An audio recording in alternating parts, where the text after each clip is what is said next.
good morning, everyone. So it is our distinct honor and privilege to welcome the renowned physicist and visionary thinker, Dr. Michio Kaku. He's a true pioneer in the field of theoretical physics. Dr. Kaku's groundbreaking work and captivating explanations of complex scientific concepts have inspired millions around the world. His ability to bridge the gap between science and imagination has opened our minds to the limitless possibilities of the future.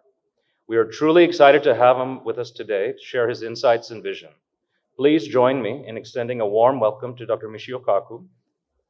Thank you.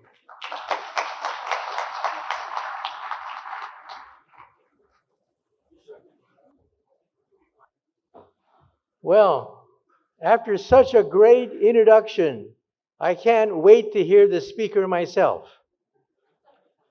Let's say I have the privilege of being able to interview other great scientists for television and radio. And every time I interview a great scientist, I ask them the key question. I ask them the most important question of all, and that is there intelligent life on the earth? Well, I was watching the Kardashians on TV last night, and I've come to the conclusion that nope, there is no intelligent life on this planet, except in this room. I think in this room, we have some of the most thoughtful, creative, inquisitive minds that are driving science forward. So, congratulations, you are among the scientific elite. Now, today we're going to talk about robotics. We're going to talk about the future of artificial intelligence. But let me just say a few things from mythology. In many mythologies around the world, we have the fable of a man who decides to commune with the gods, and the gods reward him with the gift of knowledge. Think of Greek mythology, for example. We have the legend of Prometheus. Prometheus asked the gods for the secret of fire, and he brought fire down to the planet Earth. Well, in the same way, I think we have Prometheus here in this room. We have Dr. Srivastava right here, founder of this conference and this organization, making this possible. Thank you so much for lending your insight to this conference. But let me also say that in my books, I talk about other aspects of science. For example, on the lower left, we have the physics of the mind. We are now in the position of being able to decipher thought patterns in the living brain with MRI machines. And we can now begin to decode behavior. Why do we behave a certain way? For example, one item I saw in a magazine, a physics magazine, asked the question, why is it that when a man talks to a pretty girl, he starts to act stupid?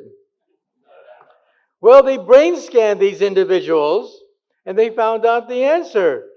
When a man talks to a pretty girl, blood drains from the prefrontal cortex, and without blood in the brain, he starts to act mentally retarded. So we now know the origin of certain kinds of behaviors.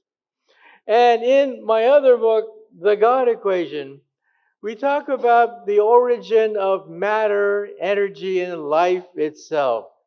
We now believe, though we cannot prove, that the atom and subatomic particles are nothing but musical notes on a tiny vibrating string. So when a string vibrates like this, we call it the electron. When it vibrates like this, we call it the proton. So all the subatomic particles are nothing but different musical notes on a vibrating string. So what is physics? Physics is the laws of harmony of these vibrating strings. What is chemistry? Chemistry are the melodies we can play on vibrating strings. What is the universe? The universe is a symphony of vibrating strings. And then what is the mind of God that Albert Einstein wrote about for the last 30 years of his life?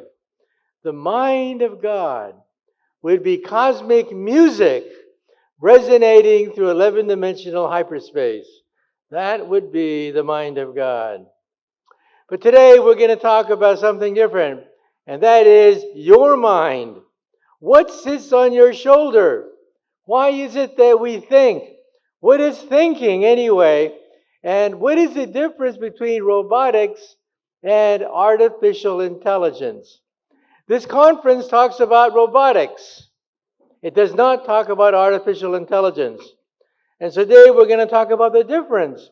What is the key difference between robotics and artificial intelligence, which are quite different?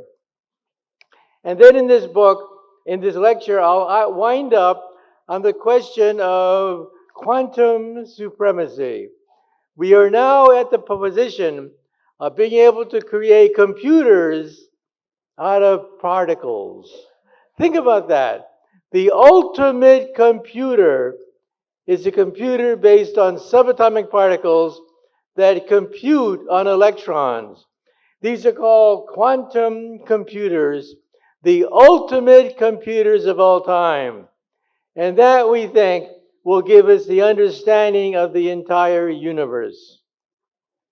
But first of all, let's go backwards in time.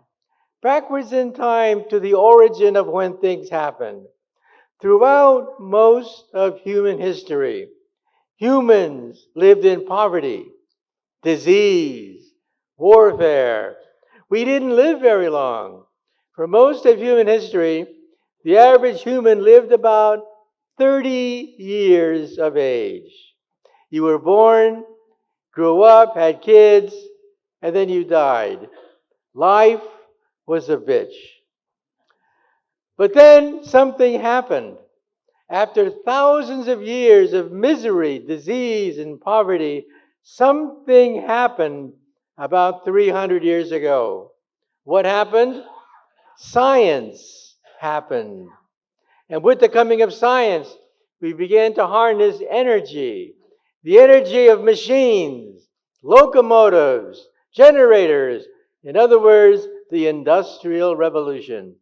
The Industrial Revolution separated us from the savagery and the bleakness of our past. That was the first wave of progress. The second wave of progress was when we physicists worked out the laws of electricity and magnetism, and that gave us the electric revolution.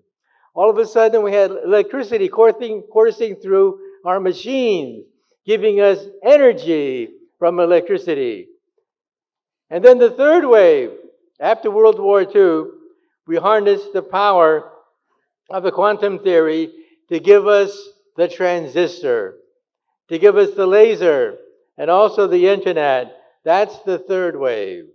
And so here's the question for today.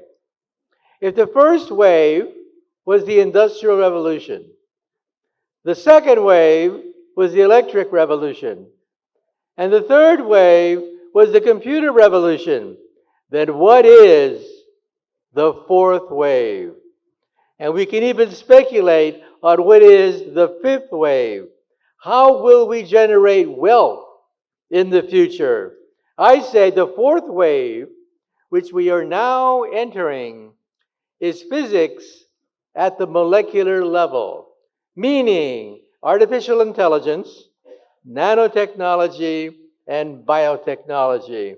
I claim that these are the generators of wealth, progress into the coming decades. And we can also see the beginnings of a fifth wave. There's a fifth wave also on the horizon. The fifth wave of prosperity is physics at the atomic level.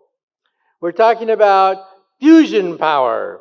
In California, for the first time in history, we hit break-even with a fusion nuclear power plant. The power of the sun in California. We're talking about unlimited power from hydrogen. That's why the sun shines. That's why the sun shines every day.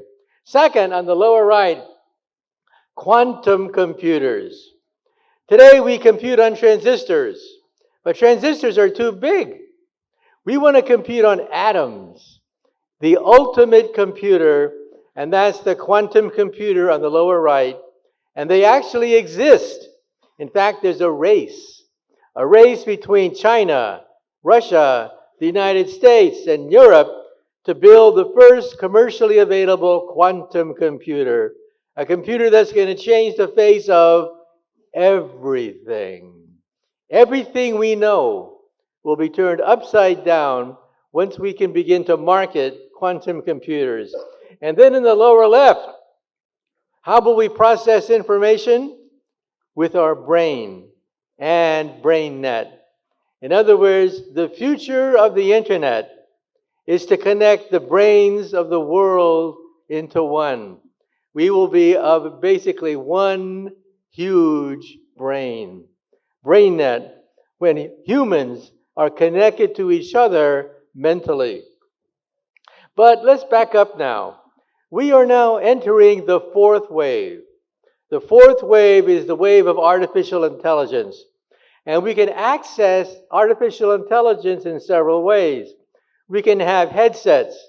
We can put lenses in our eyeballs. Many ways in which we can access artificial intelligence on the internet. If you were a designer, if you work with the Genome Project, if you're a physicist, you will use these to create miniature versions of what you are designing. Designers, people writing blueprints, will do this in the internet. And then artists will follow suit. Artists will begin to design things, toys, games on the internet. Cars will be designed this way. So we're talking about art, design, and science all being done on the internet via your glasses or your contact lens. These contact lenses connect you to the internet. They have the full power of the internet by blinking. By blinking, you are on the internet. And this could be very handy because these contact lenses will recognize people's faces. When you meet somebody, your contact lens will scan that person, identify who they are, what their characteristics are, how much money they make, where they live, right there by simply blinking. This could be quite useful. Let's say you're on a blind date and your partner says that he's rich, he's powerful, he's influential, but your contact lens says, no, the guy's a loser. No, he's in debt. No, he pays child support for 3 women. All that just by blinking. The point I'm raising is information will be for free. This is going to change the face of medicine. Let's say you're a doctor performing surgery, and all of a sudden something goes wrong, or you have to look up something. The person's history. Has this person been exposed to a certain disease in the past? You will simply blink and access the database of the planet Earth. You will have the sum total of the human experience by simply blinking. And your car will be intelligent. In fact, you'll probably argue with your car. You'll tell your car, I want to go to the park, I want to visit another city, and the car maps out the whole trajectory by itself and gives you an alternate trajectory, and you may not want that. So you're going to wind up arguing with your car. So how will you drive? You'll drive into a city, stop your car, and then say, car, park yourself. The car parks itself. It finds a vacant spot, parks itself. And then later, when you want to pick up the car, you talk to your wristwatch and say, car, pick me up. All automatic. without your even knowing where the car is. And transportation will also be turned upside down in this new era. Supersonic jets are coming. Now, we once had a supersonic jet. It was called the Concorde, but the Concorde was a failure. It created a huge sonic boom, and nobody wanted a sonic boom underneath the Concorde. And so when the Concorde crashed, that was the end of the supersonic jet. Well, today, we can make supersonic jets that have almost no sonic boom because we have computers that can model the airflow over the wings of a supersonic jet. So in the future, if you have to go from New York to Tokyo, you'll do it in about 3 hours. So in the morning, you'll wake up in New York, have lunch in Tokyo, and then dinner back in New York City. And then if you're really industrious, you will go into outer space. Transportation usually goes in 3 stages. For example, think of the railroad. When the railroad was first invented, it was used for commercial purposes, hogging, sending wood, completed products on rails to the marketplace. That's stage 1. Stage 2 is when rich people said, we could use this railroad. We can create the Orient Express. We can create luxury liners. And then stage 3, mom and dad can now use the airplane. That's the trajectory of the space program. In phase 1, there was a battle between Russia and the United States for dominance of the space program. That's stage 1. Stage 2, now rich people are going into outer space. How much does it cost? About $500,000. If you have $500,000, you too could go blasting in outer space. I know this because a friend of mine did that just a few months ago. He plunked down the money and he went up in outer space for about 2 minutes and then came down from outer space. So rich people are in phase 2. In phase 3, mom and dad will go into outer space. And the next target is the moon and Mars. This is the world's biggest rocket. Elon Musk called it the BFR, the world's biggest moon/Mars rocket. And they asked him, what does BFR stand for? Well, B stands for big. R stands for rocket. And you can imagine what the F stands for. After Elon Musk was criticized for that, he changed the name to Starship. So this is the Starship. But today, of course, I want to focus on the next aspect of the revolution. The 4th wave is the wave of artificial intelligence.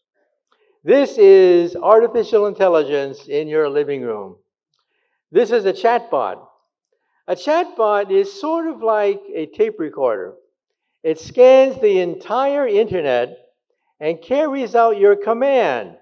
So if you're writing a critique of Romeo and Juliet, you'll talk to your chatbot and say, I want a review of Romeo and Juliet. It then scans the entire internet for different excerpts from Romeo and Juliet, splices them together, and gives it back to you. You may not know this, but a lot of your movie reviews are done this way. A lot of reporters get lazy. They don't want to have to do the homework. They simply go to a chatbot shown here, ask it to create an essay, and it'll scan the internet, chop up the juiciest quotes on the internet, and print it out as if you had printed it. And of course, you had nothing to do with it. So what is a chatbot? And how does that work? And what does it mean for the future of creativity? First of all, chatbots are a huge plus. They increase the speed of writing copy. They increase productivity. They increase in accuracy of content. And also they increase access to obscure knowledge. So these are all the pluses for chatbots. You can talk to a chatbot, ask it to create an essay about whatever, and it'll print it out within a matter of seconds. In the future, journalists, writers, they'll all use this technology. So that's the good aspect. Good aspect of this technology, this artificially intelligent technology, is that it thinks like a human and gives you copy that you want. So what's the con? The con is these chatbots do not understand the difference between true and false, right and wrong. They have no value system whatsoever. In other words, they can lie, cheat, spread propaganda, confusion, and create chaos. Chaos to a chatbot is neither here nor there. It simply carries out what you tell it to carry out. So chatbots can cause chaos as a consequence. For example, let's say you want to mimic somebody's speech patterns and photograph. You can take a photograph of a well-known politician, take the tape recording of the person's voice, have the computer edit the voice, and put it as the words of the person that you're impersonating. This means you can impersonate anybody you want. So how do we tell the difference between what is true and what is false if this is so powerful that you can not only create sound copy that is useful and valuable, as well as junk? Now, I'm a professor. One problem that professors have with this technology is that students can create fake term papers. So if I ask my students to write a term paper about Isaac Newton, it'll go to the internet, chop up statements about Isaac Newton, and print it out as if they wrote it. So what am I supposed to do? I'm a professor. What am I supposed to do if my students fake their essays? What I do is I tell the computer, spot the fake. Spot where sentences and paragraphs were lifted from the internet. In other words, fight fire with fire. If somebody wants to lie to you, ask the computer, detect the lie. Find out where essays are fraudulent. And that way you use a chatbot to defeat a chatbot. So we use computers basically to defeat other computers. And sometimes up to 27% of the time, chatbots will hallucinate. Now what does that mean? This means that if you were to ask a chatbot to write about Shakespeare, write about the latest play that Shakespeare wrote last week. Well, Shakespeare died hundreds of years ago. There was no way that he could write a play last week. So what does the internet do? It makes up a new play. In other words, chatbots will carry out your wishes. Even if your wishes are fraudulent, the chatbot will print out fraudulent answers. And so this means that it's easy to cheat the internet. It means that chatbots will faithfully carry out your wishes, even if your wishes are fraudulent. So this means that you have to double check the accuracy of everything that a chatbot does, because a lot of it could be nonsense. And this has repercussions everywhere. Let's say that you're in a trial and you have to write legal briefs. Well, what happens when a chatbot can simply hallucinate and make fake footnotes, fake references, all of which are wrong? So chatbots cannot be trusted in a court of law. Now, this has not yet been tested in the United States. Eventually, it will. Eventually, lawyers will present essays written by a chatbot as if it was true. This has not yet occurred, but sooner or later, the courts will decide whether it's admissible to submit something written entirely by a robot when robots can lie. So, in a democracy, there are limits to free speech. You cannot yell fire in a crowded theater, but a robot may. You have to be, in other words, this thing has to be regulated even in a democracy, because these things can lie. Now, the next question that a lot of people ask is, will this one day replace my job? In other words, are we looking at the future of unemployment? What happens when these chatbots are so sophisticated that they make humans irrelevant? What happens then?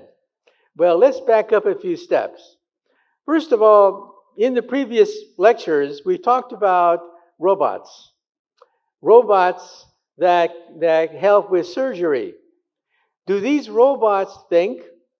Are these robots creative? Can these robots lie? And the answer is no, because they are not artificially intelligent. Now, you may think that robotics and artificial intelligence are the same thing. They are not. There's a huge difference between robotics and artificial intelligence. Robotics can mean anything, including the creation of a robot copy, like essays and magazine articles. But AI, okay, is specifically geared toward creating things that are new, innovative, and different from the past. So in other words, artificial intelligence is not part of the abilities of all the wondrous gadgets that you've seen today. All the wondrous photographs you've seen of these machines that can do surgery, they are not artificially intelligent. They're puppets. Puppets that carry out what you ask it to carry out. They're not creative. They cannot compose a sentence. You can't talk to them, period. In other words, they are not intelligent. They're like a hammer. Hammers don't talk, but they do what you ask it to do. Hammers will pound a nail. But you ask a hammer to do something creative, then it can't. And so the robotics that you've seen today, not a single one is artificially intelligent. So let's fast forward to the future. Now let's talk about artificial intelligence. Let's now talk about robots that can talk. Robots that you can have a conversation with. Robots that can access information and come up with their own opinion. Let's talk about that. So one thing that people fear is robots will replace their job. How far will artificial intelligence go to replace people's jobs? Well, there are 3 levels of artificial intelligence. 3 levels. Let's talk about level 1. Level 1 is things like picking up garbage, recognizing dirt on the floor, picking up things. Those jobs will probably survive because robots can only do one thing at a time. They're very bad at they're very bad at being able to recognize different kinds of complex patterns. In other words, they cannot pick up garbage. Every piece of garbage is different. They're not the same. Garbage is different from other pieces of garbage. Robots don't know that. As a consequence, robots will probably not replace garbage men. You think that, well, this is a job that is so easy, a kid could do it. No, kids can't do it either. Because this requires understanding the nature of every single piece of garbage, which is different from all other pieces of garbage. So what will survive? Jobs that require pattern recognition. If you were a plumber, you will not be replaced by a robot anytime soon. Every leak is different. Every household problem, every leak, every spillage is different. Robots don't understand that. Robots are repetitive. They understand the same thing over and over again. They cannot diagnose a leak if the leak is in a different place. And so those jobs will survive. So who will be on the unemployment line when robots are very capable? The people who will be on the unemployment line are those that do repetitive work. Seamstresses that do the same sewing of garments. Things that are repetitive, those things are out the window. These jobs are non-repetitive. Those jobs will survive. Janitors will survive long after middle-class people are out of work because every piece of garbage is different. Next, jobs that require human interaction. Believe it or not, robots do not interact with humans very well. They cannot understand speech. They don't understand the idiosyncrasies of people's speech. They don't understand what happens in a classroom. Children ask questions. Robots don't understand the answer to these questions. Robots deal with things that are repetitive, things that are simple to understand. But a child has complex problems. Arguments with the brother and sister, arguments with their parents. Robots don't understand any of that stuff. So elementary school teachers with a very minimum of a college degree will have a job. And jobs that involve lawyers, counselors, teachers, advisors, supervisors, they are all going to have a job because they're very difficult to replace. They require an understanding of human behavior. Robots do not understand human behavior. All the robots that you saw today are like a hammer. No understanding of intelligence, no understanding of motivation. A hammer does not ask questions. A hammer simply does what you aim it to do, and those are the robots you saw today. These robots, you want to think, and so far we do not have them. The stock market. You think that a robot would be able to predict the stock market. Well, to a degree, they can mimic the past, but if there's something new in the stock market that is never seen before, robots are totally useless. And the highest level of work that cannot be done by a robot is work that involves leadership and wisdom. Robots do not understand leadership. They don't understand people's strengths and weaknesses. They don't understand why people are depressed. They don't understand why some people are happy and some people go up and down, up and down. In other words, robots do not understand human behavior. And they probably won't for many decades to come. And so in other words, those jobs which involve creativity, leadership, judgment, planning, originality, those jobs are the most difficult for robots to replace. And those jobs are not going to be replaced anytime soon. And now let's talk about the future. The future is coming faster than you think. Most of you have been trained to use a digital computer. Digital computers will one day become obsolete. The word digital will be similar to the word abacus. The abacus today is totally obsolete, so will digital computers. The next generation, we think, though we can't prove, will be quantum computers. Computers that compute on atoms. This is a quantum computer. Actually, that's not quite true. At the very bottom, you see that little disk at the very bottom? That's the quantum computer. Everything else is cooling pipes. Cooling pipes to bring it down to near absolute zero. The computer itself is that little disk at the very bottom of this photograph. Quantum computers can be disrupted by mistakes caused by high temperature. Therefore, they have to be kept to near absolute zero. And who's working on these things? The Chinese and the United States are the two leaders. This is the Chinese quantum computer. It computes on light beams.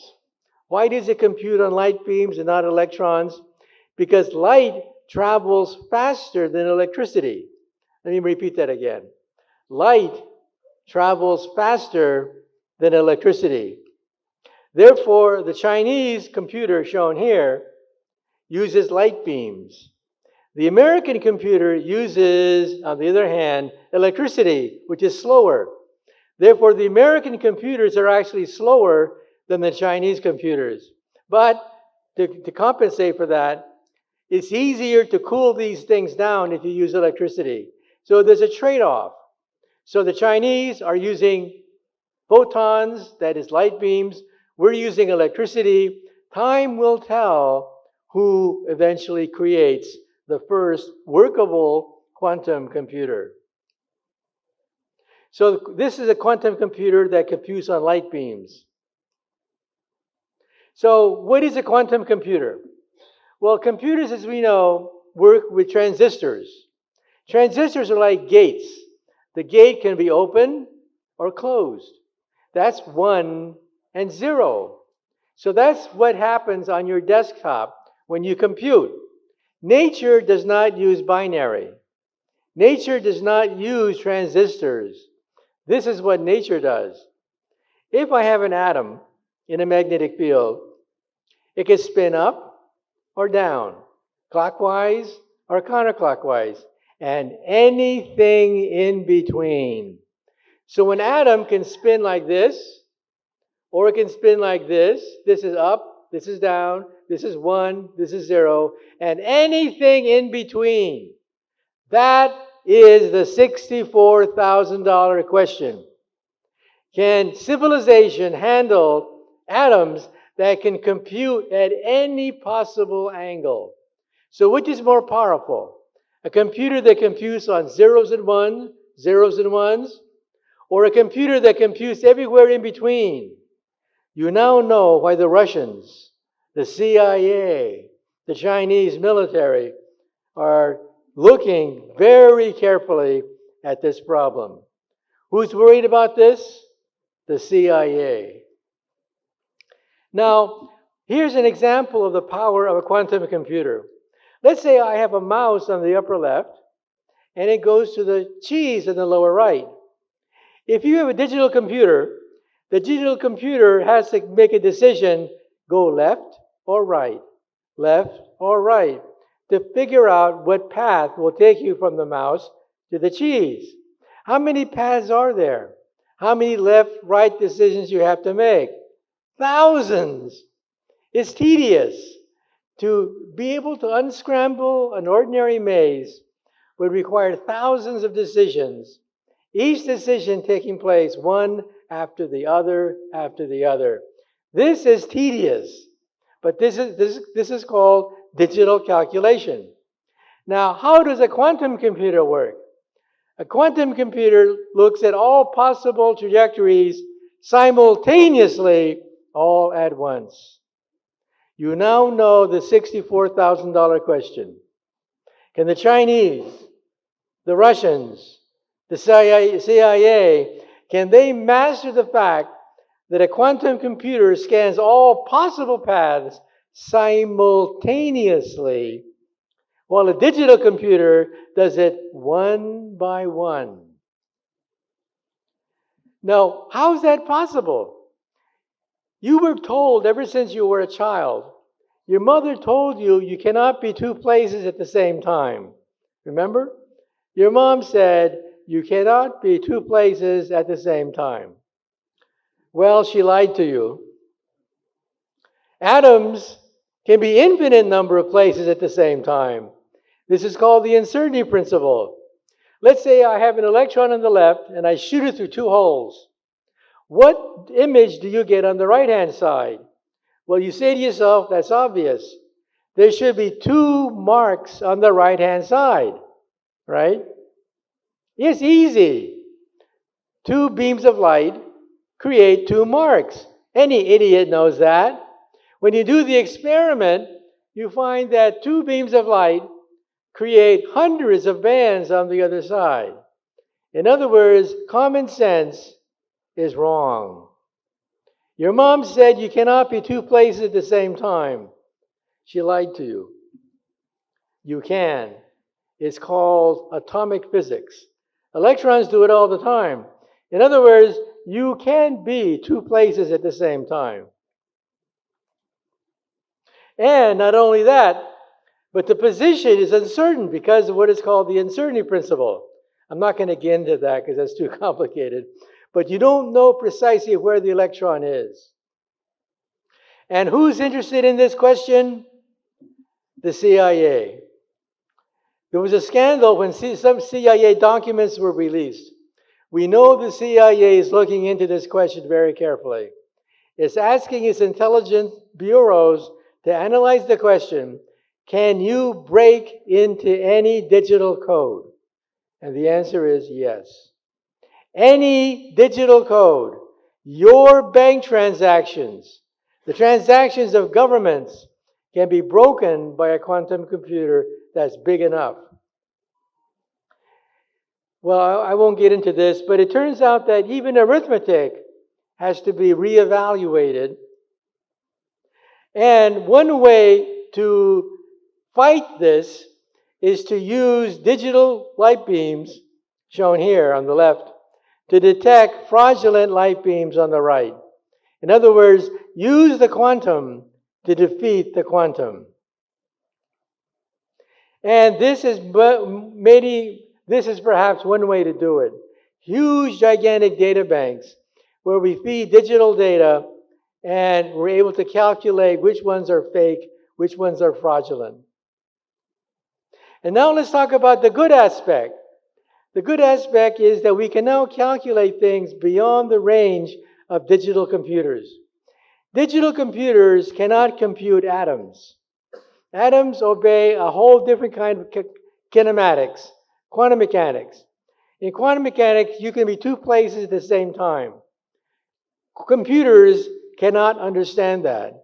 So computers are useless to calculate simple things like photosynthesis.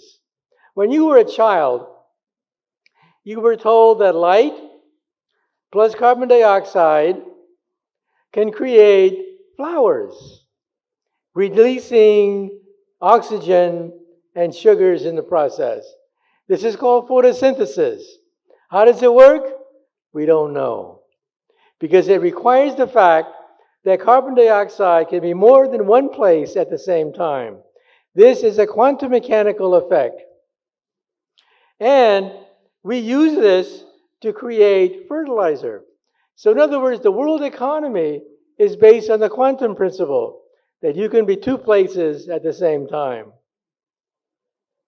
And not only this, but Alzheimer's disease, Parkinson's disease, the diseases of old age are actually done at the quantum level.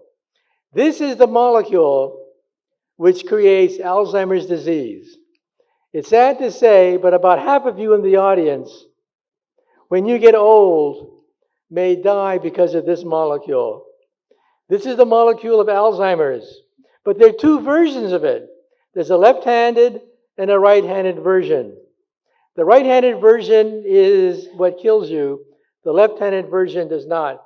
If we can differentiate between those two types of Alzheimer's disease, we may be able to cure Alzheimer's disease. And cancer. It turns out cancer too is a quantum effect. And one day, perhaps we'll set up our bathroom to detect cancerous molecules circulating in our plumbing.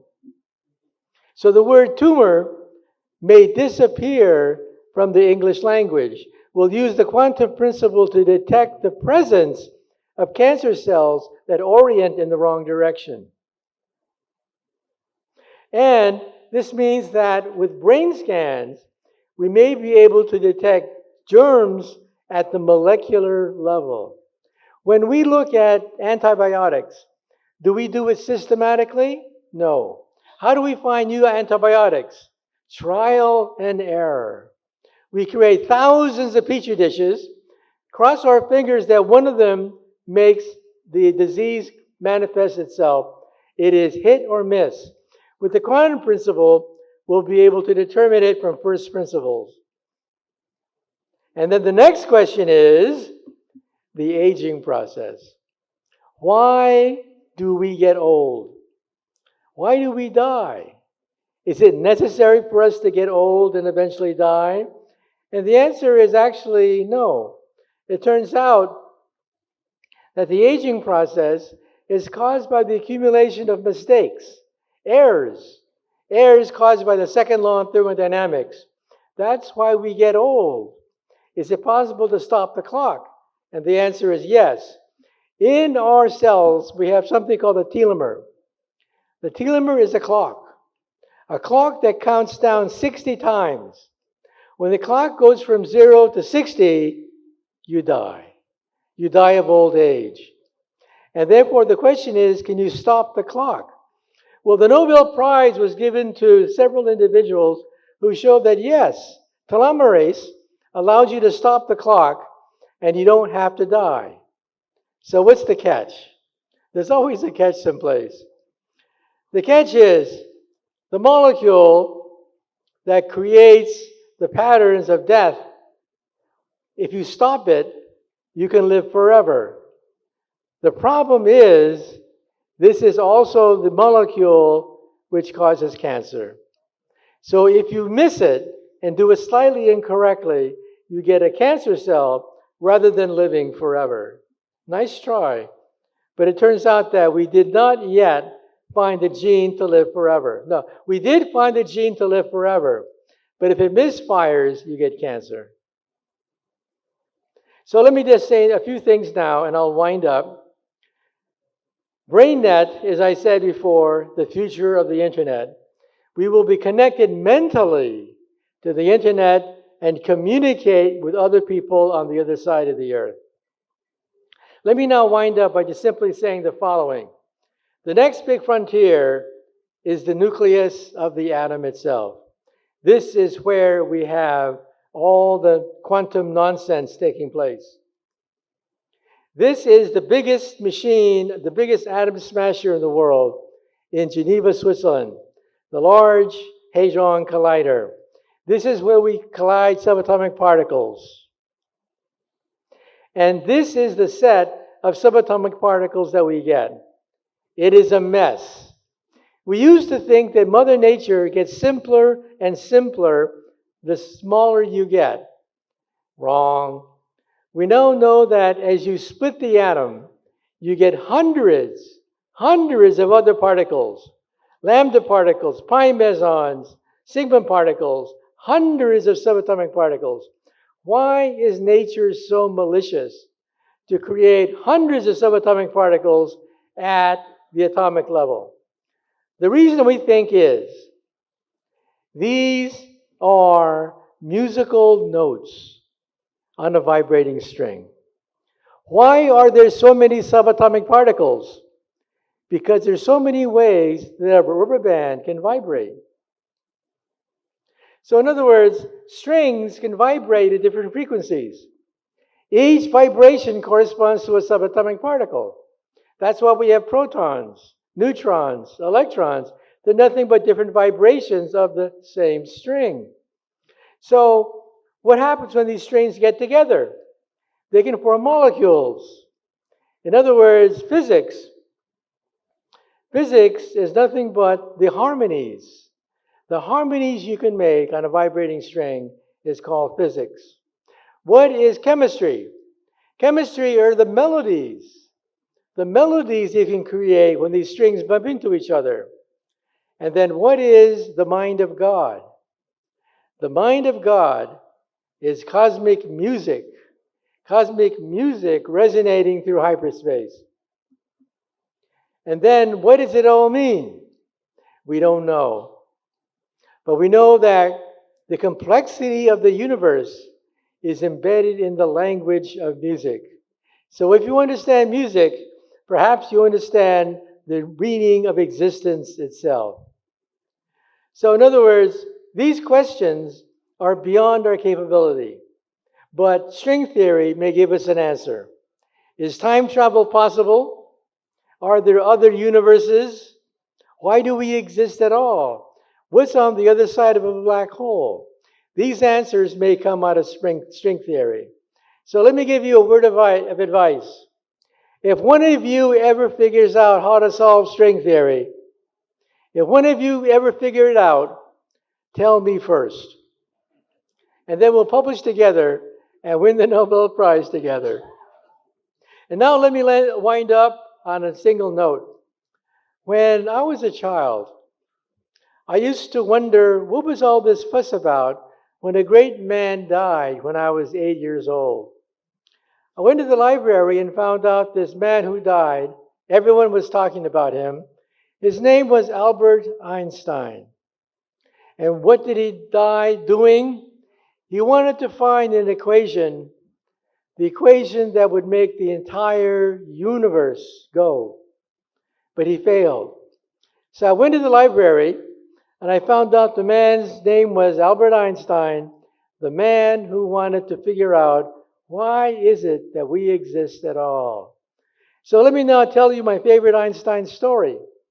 When Einstein was an old man, he was tired of giving the same talk over and over again. So one day his chauffeur came up to him, and the chauffeur said, "Professor, I'm really a part-time actor. I've heard your speech so many times, I've memorized it. So why don't we switch places? I will put on a mustache, I will put on a wig, I will be the great Einstein, and you can put on my driver's jacket and be my chauffeur." Well, Einstein loved the joke, so they switched places. Well, this went along famously until one day, a mathematician in the back asked a very difficult question. And Einstein thought, oh, the game is up. But then the chauffeur said, "That question is so elementary that even my chauffeur here can answer it for you." Thank you very much.